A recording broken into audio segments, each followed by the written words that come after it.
O nosso café com vinho de hoje, quinta-feira. E hoje é quinta-feira, também é dia de café com vinho. Então nós retomamos aqui o café com vinho, e que é o nosso bate-papo aqui semanal sobre as questões aí que envolvem os vinhos. Perguntas de vocês, questões que vocês queiram colocar aqui na mesa, né? Colocar na sua taça. E a gente vai conversar sobre isso e tentar esclarecer. Realmente, alguns temas dos vinhos não são definitivos, mas geram um debate muito gostoso, né? E faz a gente pensar. Então, isso é muito legal. Eu acho que isso é uma das coisas mais interessantes aí do vinho. Então, vamos aguardar só um pouquinho e aí eu já começo com as 3 perguntas de hoje. Muito bem, muito bem. Vamos ver aqui. Deixa eu só posicionar aqui direitinho para pegar aqui as perguntas. E aí a gente já começa.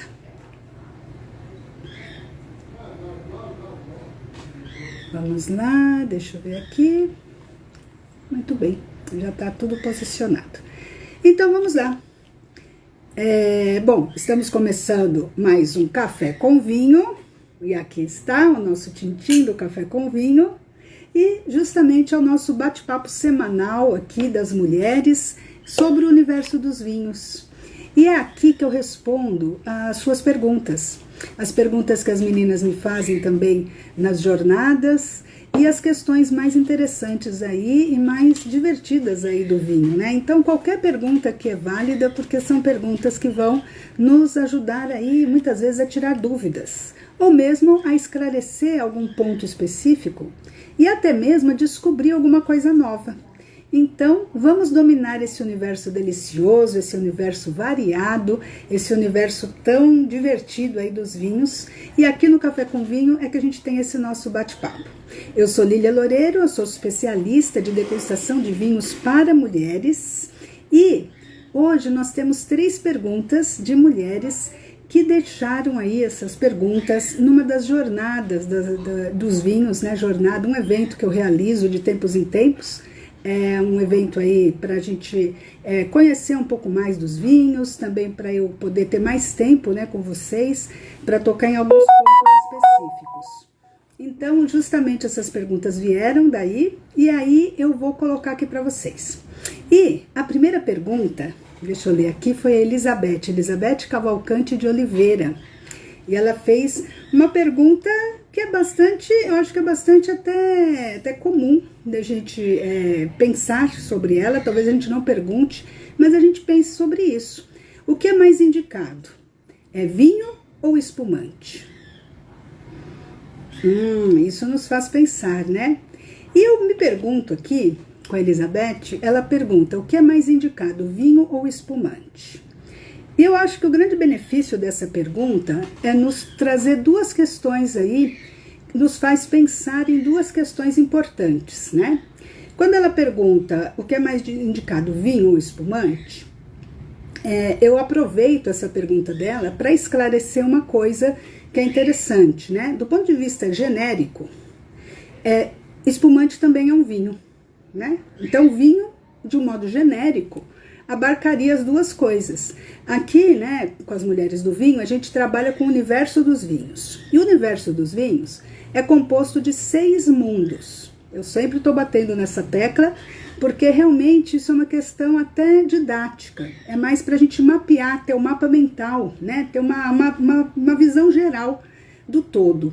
Então, considerando que nós temos 6 mundos dos vinhos dentro deste universo, quais são os mundos? Os mundos dos vinhos tintos, dos brancos, dos rosés, né? Esses vinhos que mais a gente, na verdade, tem mais proximidade a eles, consome bastante. Mas a gente também tem o mundo dos espumantes, que também é um mundo do vinho, né? Porque espumante também é vinho. E a gente tem depois os vinhos doces naturais e os vinhos fortificados, que geralmente são utilizados mais para o final, né, de uma refeição, são os vinhos de sobremesa, às vezes são conhecidos também como vinhos de meditação, são os vinhos para o final ou os vinhos de aperitivo, para o começo, né, de uma jornada gastronômica. Então, o que eu quero dizer com isso? Que o espumante também é vinho. Então, quando ela pergunta o que é mais indicado, vinho ou espumante, Me dá a sensação, tá? E aqui eu vou estar um pouco alucinando. Me dá a sensação que ela está pensando nos vinhos tranquilos, né? Nos vinhos tranquilos. Quais são os vinhos tranquilos? Os 3 primeiros que eu comentei: o branco, o rosé e o tinto, porque eles não têm a borbulha, tá? Eles não têm a borbulha. Então eu tenho a impressão que ela está comparando o que é melhor, vinho com borbulha ou vinho sem borbulha, né? O que é mais indicado? A pergunta, eu meio que tô decifrando essa pergunta, né? Se ela tivesse aqui com a gente, até ela teria oportunidade aqui de detalhar melhor, mas eu perguntaria isso: o que ela quer dizer com o vinho? Porque espumante também é vinho, porém o espumante, ele tem a borbulha. E isso faz com que ele seja um vinho de uma outra categoria. Ele não é um vinho tranquilo, ele é um vinho agitado, ele é um vinho nervoso, ele é um vinho borbulhante. Então, eu vou partir do princípio que é um pouco isso que ela quis dizer, né? O que é mais indicado, vinhos ou espumantes. E aí, a resposta é uma resposta, eu não quero ficar em cima do muro, tá, meninas? Mas é uma resposta que é isso mesmo, depende. Depende. E aí eu volto à pergunta: se alguém me pede uma recomendação, o que é melhor, vinho ou espumante? Eu tenho que voltar à pergunta, eu vou ter que perguntar o quê? Para quê? Para que ocasião? Para que momento? Para que gastronomia? Porque não existe uma resposta única, né? Até porque dos vinhos tranquilos a gente tem 3 mundos, 3 estilos de vinhos diferentes, né? De 3 tipos: os brancos, os rosés e os tintos. E cada um deles pode ser utilizado em diversas ocasiões. Em diversas ocasiões. Aliás, podem ser utilizados todos juntos também, numa mesma ocasião. Inclusive, podemos utilizar os 3 tranquilos e mais um espumante junto também.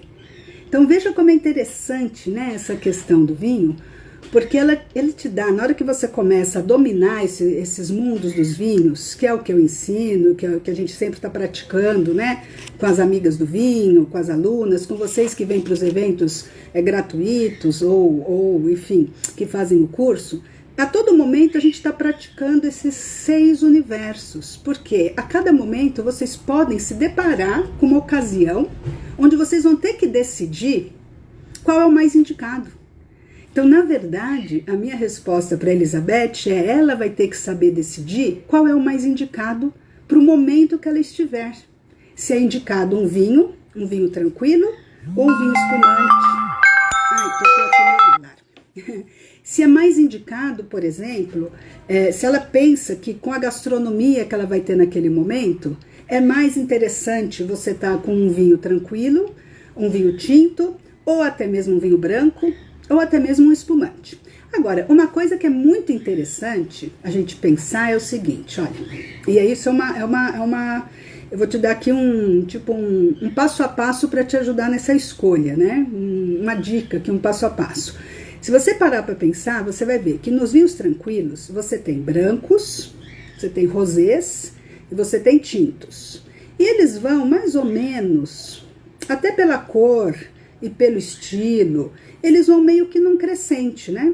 Mais ou menos. Não vamos assim ser rígidas, mas mais ou menos num crescente, né? Porque você tem os brancos mais leves, brancos mais refrescantes, né? Brancos que combinam mais com o calor, com uma gastronomia mais leve, mas você tem brancos mais encorpados, né? Então, dentro dessa categoria brancos, você vai tendo escalas. Mas aí você passa para os rosés, que estão ali um pouco entre o branco e o tinto. Tem rosés também mais delicados, rosés mais assim divertidos, de aperitivos, e tem rosés mais encorpados, rosés que podem estar muito próximos de um tinto jovem, né? Até no corpo, na cor. Aí depois você passa para os tintos, que são vinhos o quê? Mais estruturados, começam com jovens também, mas vão ganhando mais força, né? Mais potência. E com isso tudo, você tem aí uma gama de vinhos, né? Uma gama de possibilidades de combinar com vários momentos, com várias ocasiões e com várias gastronomias. Agora, se você olhar para o lado do espumante, você vai falar, mas então espumante. Agora a gente vai fazer o quê? A gente pegou 3 e foi juntando para formar um todo, que era o tranquilo. Agora a gente vai pegar o espumante e vai decompor ele, porque dentro do espumante a gente vai ter espumantes brancos, a gente vai ter espumantes rosés, A gente também tem espumantes tintos. Então, olha que interessante. Só que a diferença é que eles têm o quê? O carbônico. Eles têm a borbulha. Eles têm um elemento a mais. Mas, e mesmo dentro dos brancos, dos espumantes brancos, pelo método de produção, você tem espumantes mais leves, espumantes mais secos, ou um pouco mais com mais teor de açúcar. Então você tem dentro desses próprios espumantes vinhos que podem acompanhar a refeição inteira, desde o começo, como um aperitivo, passando por um prato, por uma salada, por uma entrada, acompanhando um prato principal e chegando até a sobremesa. E isso eu falo por uma experiência própria. Deixa eu contar uma história para vocês. Quando eu estava na Espanha, quando eu morei na Espanha, e eu morei 12 anos na Espanha, entre várias coisas, né? Entre ir para trabalhar no banco, quem sabe um pouco da minha história sabe que eu fui transferida para trabalhar no banco, depois a minha etapa de fazer o curso de sommelier. E uma coisa que eu fiz, quando eu fazia o curso, eu estava de estudante, eu comecei a escrever sobre vinhos e comecei a trabalhar como jornalista freelance na área de enogastronomia. Então eu trabalhei muitos anos, depois eu até publiquei minha própria revista, né? Eu me transformei em publisher e publiquei uma revista. Por muitos anos também publiquei uma revista que tinha, não era de vinhos exclusivamente, mas tinha um caderno de vinho e gastronomia também nessa revista.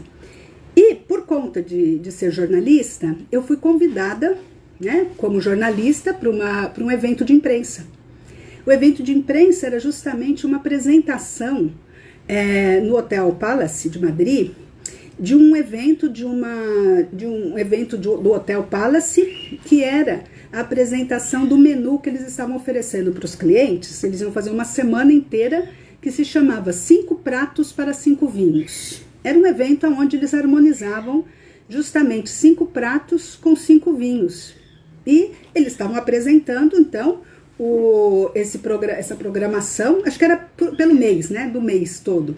Eles estavam apresentando para os jornalistas. E para minha surpresa, quando eu cheguei no hotel, os 5 vinhos eram 5 vinhos espumantes. Eram 5 champanhes. Eles estavam harmonizando champanhes com toda uma refeição, do começo ao fim. Todas as etapas, né, dessa refeição eram harmonizadas com champanhes.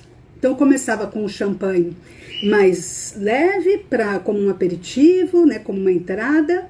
Depois passava para um champanhe que harmonizava com a salada. Depois vinha um champanhe que harmonizava com o primeiro prato.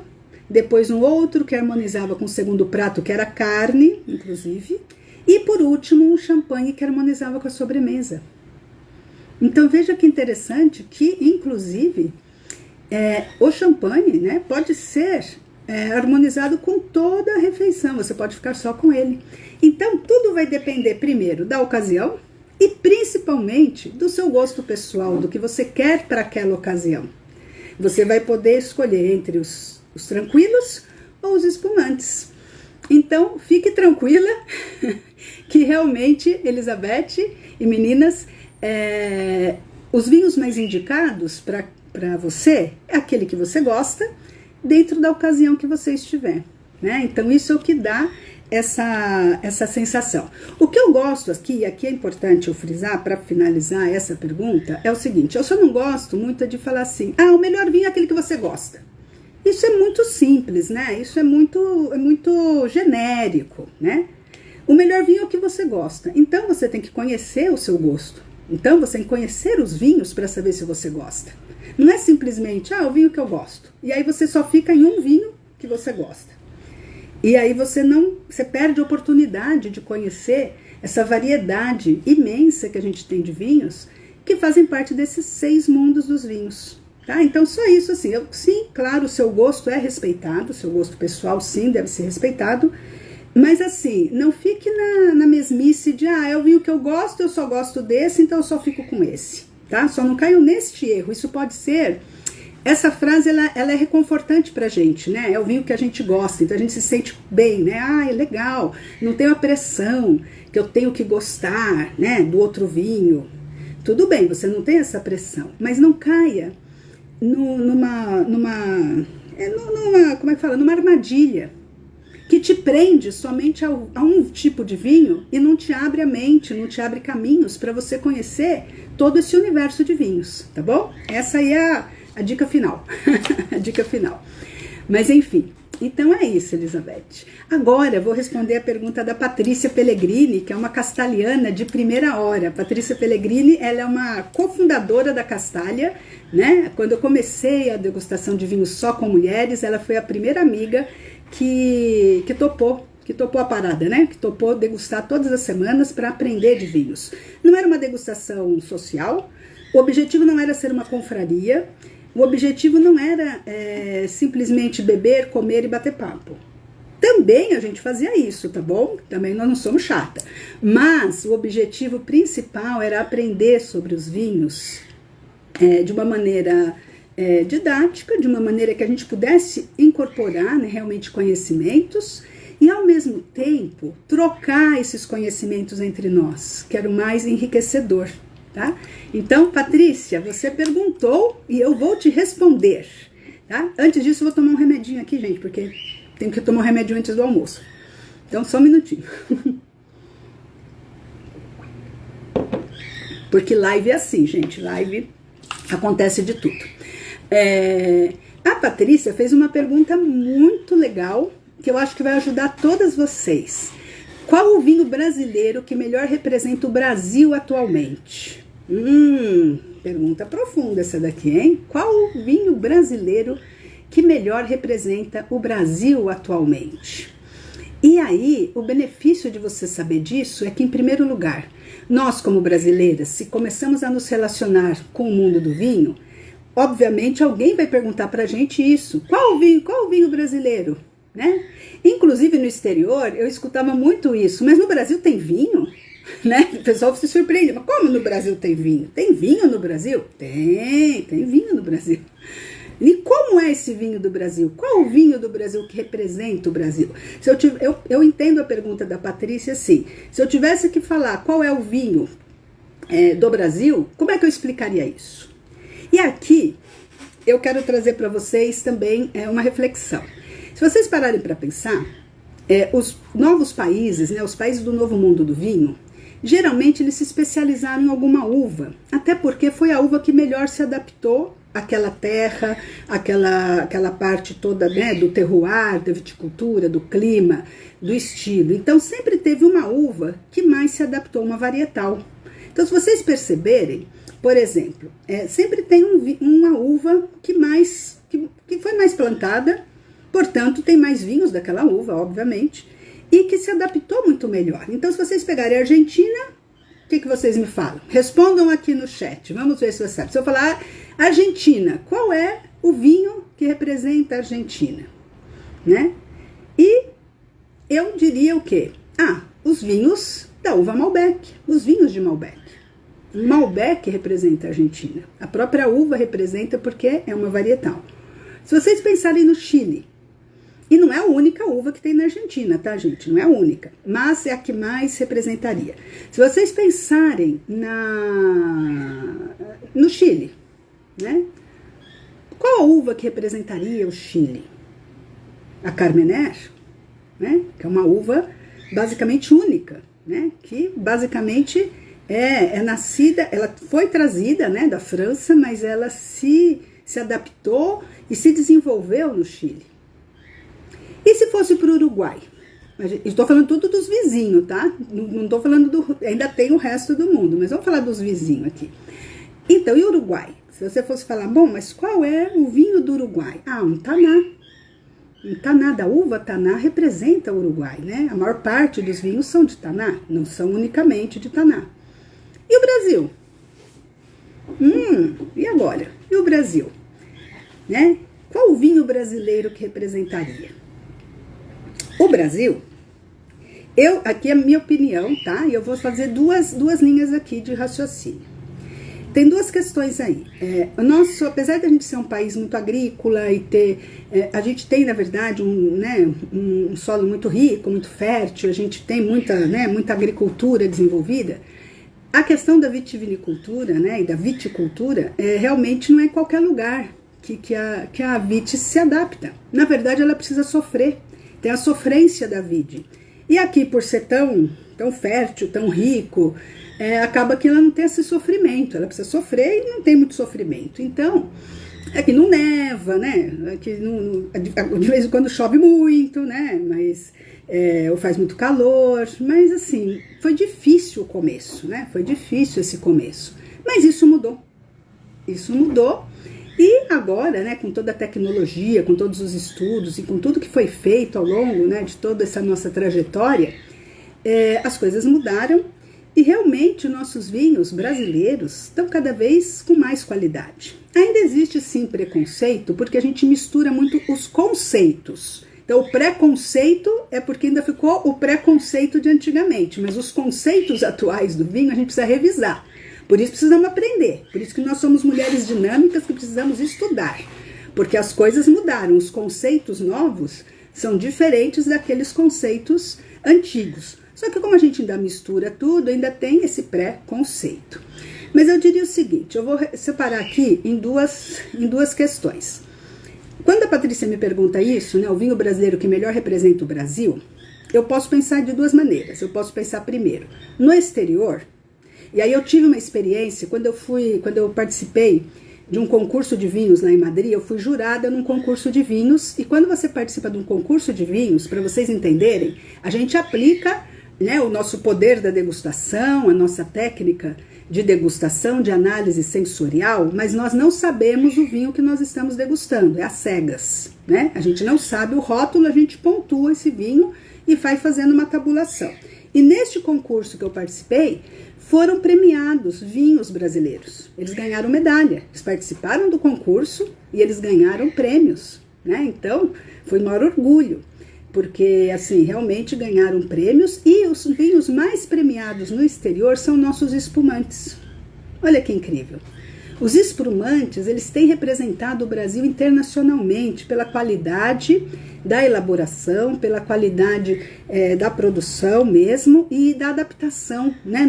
No Rio Grande do Sul, realmente, o terroir ele é muito propício para as uvas para fazerem espumantes. E eles fazem espumantes pelo método tradicional, pelo método champenoise, pelo mesmo método dos champanhes. Quando você está degustando às cegas, você não sabe que vinho é, de que país é. Então, muitas vezes, o brasileiro, pela finesse, né, por tudo aquilo, pela boa elaboração, se comparava aos champanhes e até ganhava dos champanhes. Porque ninguém sabia se era um champanhe, se era... Porque o método de produção era o mesmo. Então, olha que interessante. Então, do ponto de vista no exterior, eu diria que os espumantes representam muito bem o Brasil, tá? Pela sua qualidade, pelos seus prêmios, por tudo isso que foi feito, né, nos últimos anos no Brasil. Então, com relação ao exterior, eu diria isso. Com relação a essa questão de que vinho seria o nosso vinho brasileiro, assim como os outros países têm, existe uma coisa muito interessante que é bem recente.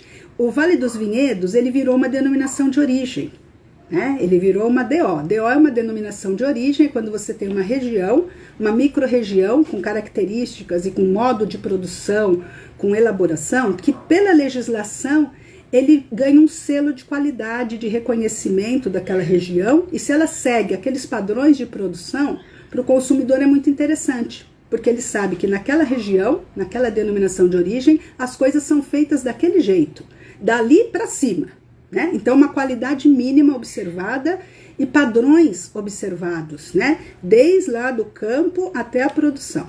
E a DO Vale dos Vinhedos, por conta da gente ter uma uva que se adaptou muito bem, que foi uma das primeiras varietais cultivadas no Brasil, e que foi sendo desenvolvida e que depois ganhou, né, com mais qualidade, com mais desenvolvimento, ela ganhou protagonismo, foi a Merlot. Olha que interessante. Então, a uva Merlot seria a nossa uva brasileira. E por que eu diria que ela seria a nossa uva representativa? Eu diria que os vinhos representativos do Brasil são os vinhos do Sul, porque, na verdade, lá no Rio Grande do Sul é que tudo começou. Claro que a gente tem agora outras regiões sendo desenvolvidas, mas se a gente for pensar, bem, o que acontece? Tudo começou no Sul e nossos vinhos, nossa tradição vitivinícola está no Sul. Então o sul representa os vinhos brasileiros, né? A produção e os vinhos, e no sul se desenvolveu a Merlot, e agora no sul nós temos essa primeira denominação de origem, que é Vale dos Vinhedos. E como a denominação de origem, o que acontece? Ela diz do padrão de qualidade, ela diz do rigor de produção e ela diz das uvas permitidas. E as uvas permitidas, justamente, são algumas uvas que podem fazer um corte, um blend com a Merlot, mas a Merlot é obrigatória no blend. Então ele pode ser um varietal de Merlot, ele pode ser uma mistura de Merlot com Cabernet Sauvignon, pode ser com Cabernet Franc ou pode ser com Taná, inclusive. A gente também está plantando Taná, pela nossa proximidade, né, com o Uruguai. Mas a Merlot é obrigatória na denominação de origem, tá? Então ela é a nossa uva, a uva que melhor se adaptou ao nosso terroir. Então, eu diria que se a gente fosse pensar, assim como nos outros países que tem ali as suas uvas ícones, a Merlot seria a nossa uva ícone. Ela está dentro da denominação de origem e na denominação de origem ela segue todos os padrões de qualidade, de maneira de produzir, de envelhecer esse vinho e de trazer esse vinho para a gente, né? Então isso é muito interessante. Lembrando que nem todos os vinhos vão sair com etiqueta de denominação de origem, tá? Isso é uma questão que a gente vai ter que ver no rótulo do vinho. Então, obviamente, vocês vão achar vinho só de Cabernet Sauvignon, só de Taná, mas aí eles não estão dentro da denominação de origem. E a Merlot é a mais plantada, né, também. Então, na verdade, é a mais desenvolvida. Legal? Então, é isso. Na verdade, acho que com isso a gente respondeu em duas etapas, em duas fases, aqui a pergunta da Patrícia, né? A Cléo está comentando aqui, muito interessante saber da representatividade dos espumantes no exterior. E é verdade, os espumantes têm realmente uma qualidade muito superior. São espumantes também dentro da denominação de origem, né? Dentro da denominação do Vale dos Vinhedos. Aqueles espumantes da denominação são feitos pelo método tradicional. Fora de lá, né, sem ser da denominação de origem, não é fora do território, tá, gente? É fora da denominação de origem, ou seja, daquele controle de qualidade. Sim que se pode fazer outros métodos, o método Charmat, que a gente utiliza bastante também, tá? Mas basicamente esses são os que eles levam para os concursos, são esses que competem lá, ó, junto com os espumantes de outros países, junto com os champanhes. Então é bem legal, bem interessante, é super orgulho, né, do Brasil. Então é isso, então agora vocês já sabem que nós temos aí, podemos dizer que nós somos um país de espumantes, mas também um país da Merlot. E por último, meninas, vamos lá, temos uma outra pergunta aqui, deixa eu ver aqui, deixa eu ler, da Maria Tereza Costa, e ela faz uma pergunta profunda, hein? Como saber o suficiente para realmente apreciar e não fazer feio socialmente no tocante aos vinhos? Ou seja, no popular, como não passar vergonha com os vinhos? Alguém aqui já passou vergonha com os vinhos? Quem nunca ficou meio assim, ai meu Deus, esse vinho, se alguém me perguntar alguma coisa, eu vou dar uma escapada, acho que eu vou no banheiro. Já aconteceu isso com vocês? Comigo já aconteceu, gente. Antigamente começava um papinho de vinho, bom, agora eu falo mais que a boca, né? Sinceramente, agora, mas assim, antigamente começava a rolar aquele papo de vinho, e ai, que vontade de ir no banheiro. Dá licença, com licença. É uma pergunta interessante, uma pergunta muito curiosa. Eu acho que pode trazer algo muito importante para vocês. Eu acho que pode trazer algo bem legal, porque eu entendo essa pergunta dela, né? No sentido de que eu acho que essa pergunta dela tem duas questões aqui bem legais. A primeira é, como que eu posso saber o suficiente para apreciar esse vinho? Então ela quer saber para ela mesma, né? Como é que eu posso saber o suficiente para eu apreciar esse vinho? E também, e aí tem outro, e não fazer feio de cara ao público, né? De cara ao social. Como é que eu não faço? Ou seja, eu quero saber para mim mesma, para eu apreciar, para eu sentir, é o que eu tô entendendo, tá? Da pergunta dela. E ao mesmo tempo, não fazer feio quando eu estiver com outras pessoas, né? Não tá ali dentro do negócio, conversar, não me sentir isolada e não me sentir deslocada. E não me sentir tipo a pessoa que não sabe nada. Então ela tá bem humilde aqui, o suficiente. Eu não quero nem saber muito, eu quero saber o suficiente para já me livrar dessas situações constrangedoras. Quem nunca passou por uma situação constrangedora, né? Que muitas vezes surge, e eu acho que surge justamente por duas questões básicas, né? Porque, assim, às vezes, porque a gente às vezes não conhece, né? Ou às vezes a gente tem medo de se arriscar. Às vezes a gente até conhece, mas a gente não sabe que a gente conhece, a gente não tem referência, sabe? Isso acontecia às vezes comigo também. Eu não tinha referência, eu não tinha espelho, né? Não tinha como me espelhar. Por isso que quando a gente degusta aqui na Castalha, degusta com as alunas, degusta em eventos, né, que a gente organiza mesmo abertos, a gente degusta em grupo. Por isso que a Castalha surgiu, para a gente degustar juntas. Porque a gente começa a ter espelho, a gente começa a ter referências. A gente começa a se sentir mais segura de falar de vinhos entre nós, no nosso ambiente ali, que ninguém você não vai passar feio, você não vai fazer nenhum feio com a gente, né? Então a gente começa a treinar. Eu chamo isso do treino do vinho. A gente começa a treinar esse nosso vinho e a gente começa a treinar pra gente e treinar com as outras amigas. É que nem fazer academia. Se vocês perceberem, toda terça e quinta vocês vão me ver com o cabelo molhado. Por quê? Porque eu tô aprendendo a nadar. Mas, Lília, depois de tantos anos, você vai aprender a nadar? Calma, meninas, eu nunca morri afogada, eu sempre dei minhas braçadas. Mas, sinceramente, eu nunca soube nadar direito, né? Aquela história. E por quê? Porque eu acho que tem duas maneiras que a gente aprende as coisas, né? E eu tava pensando nisso, eu tava fazendo essa reflexão hoje de manhã lá nadando, quase me afogando lá. Não me afogando não. Mas eu tava pensando nisso, eu falei, engraçado, né? Sempre me falaram isso, minha mãe, em outros lugares, eu sempre escutei isso. A gente aprende pelo amor ou pela dor. Ó, é interessante, hein? A gente sempre aprende pelo amor ou pela dor. Legal. Aí, ok. Pelo amor e pela dor. Eu tô indo fazer natação com meu irmão. Meu irmão, ele é deficiente, tá? Ele teve um AVC há muitos anos e eu até voltei ao Brasil para cuidar dele. Ele é mais novo do que eu. Mas tem uma coisa, ele ama natação. Ele sempre nadou, ele aprendeu a nadar de criança e ele sempre nadou e ele ama natação. Ele ama, ele gosta, ele ama. Nossa, ele ama.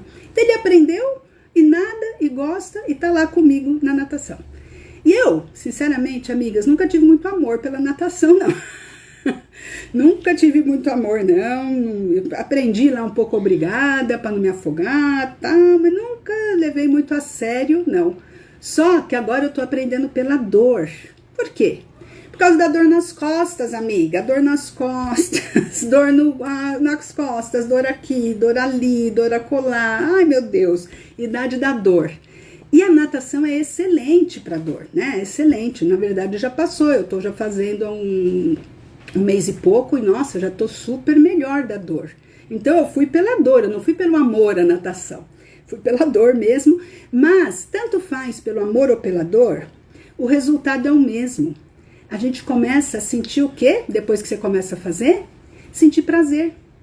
O prazer que ele tem de nadar ele nada lá deliciosamente, ele não perde uma aula, ele quer ir, quer nadar, e não é que ele esteja aprendendo, mas está treinando, né? Para ele é treino. E ele não perde uma aula. E para mim, que já estou me acostumando também, e é motivacional, porque eu vou com ele me motiva e tal, a dor tá passando. E aí, como a dor passa, aí vem o prazer. E aí começa a ficar gostoso o negócio. E aí você começa até a sentir falta. Então, quando você tem essa dor, né, de eu não sei suficientemente o vinho, ai, como é que eu faço, o vinho é complicado, eu não vou conseguir aprender, como é que eu faço tal. Tem gente que ama os vinhos, né, vai pelo amor, e tem gente que vai pela dor, porque, ai, não quero fazer feio, né, com os vinhos. Eu gosto dos vinhos, mas assim, o que eu faço tal. E assim, é igualzinho o negócio da natação, é treino. É treino porque você gosta ou é treino porque você precisa? Mas é treino. As duas coisas vão levar você, vão afunilar no prazer. Então, essa resposta, assim, voltando aqui ao foco da pergunta, Ela pergunta, como saber o suficiente para realmente apreciar o meu vinho? Na minha opinião, só existe um caminho, aprender a degustar.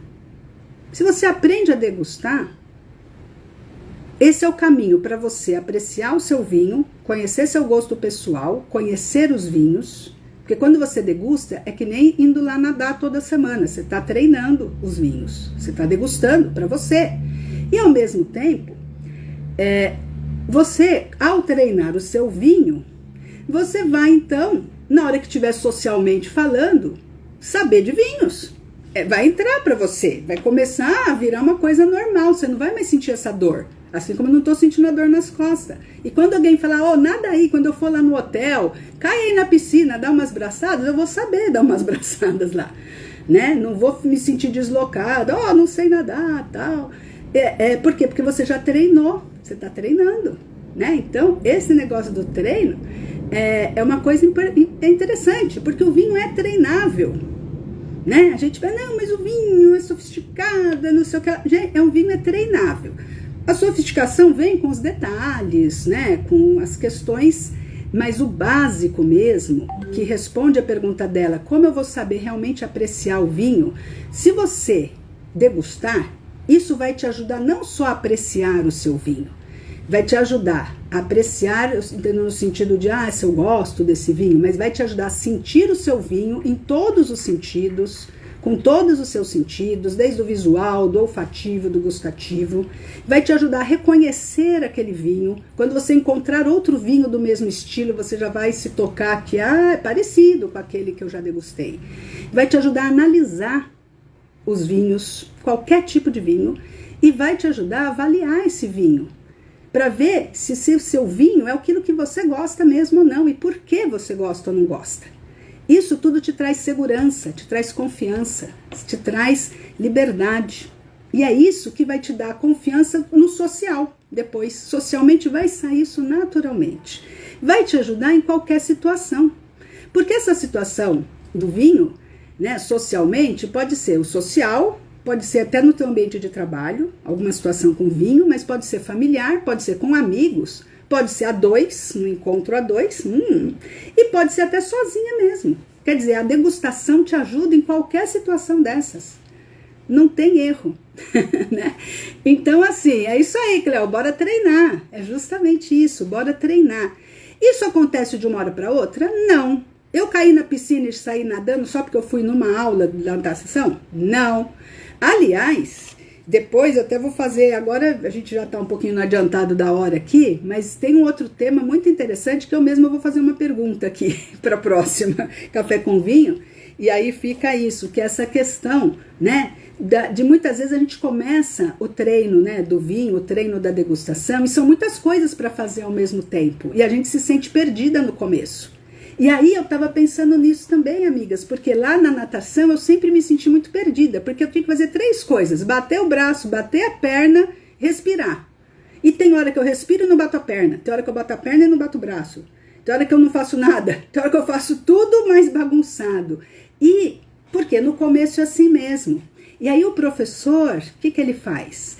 Ele vai te dando pedacinhos para você treinar, né? Então agora treina a perna, aí treina, vai. Agora treina a respiração. Agora bate a perna e respira, mas não bate o braço.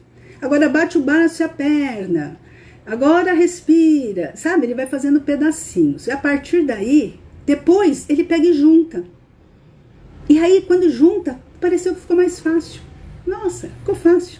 E é isso que a gente faz na degustação. A gente vai fazendo os pedacinhos da degustação, vai treinando esses pedacinhos e depois a gente junta tudo. E aí não fica tão confuso quanto possa parecer para quem olha de longe. Ou então aquela ideia, né, que quando eu vejo lá alguém nadando, meu irmão mesmo nadando, ele vai e vem várias vezes na piscina, eu falo, nossa, eu queria tanto fazer assim, como será que ele consegue, né? Fazer tudo isso ao mesmo tempo eu não consigo. Calma, calma, calma, que consegue sim. Só que tem que ter o quê? Um método, né? Não é de qualquer jeito. E com esse método, aí você pode aplicar em qualquer situação. E é isso que é legal. Por isso que a pergunta, né, da Maria Tereza, que é muito pertinente, é muito legal. E realmente dá sim, né, para poder ter essa segurança, se sentir segura com os seus vinhos em qualquer situação. Vai por mim, poder da degustação. Então, meninas, é isso. Bora treinar e tem mais café com vinho semana que vem, tá? Terças e quintas agora, depois na natação tem café com vinho. Então, ó, tchim-tchim pra vocês. Vamos, bora lá almoçar e tomar um vinho. Até mais.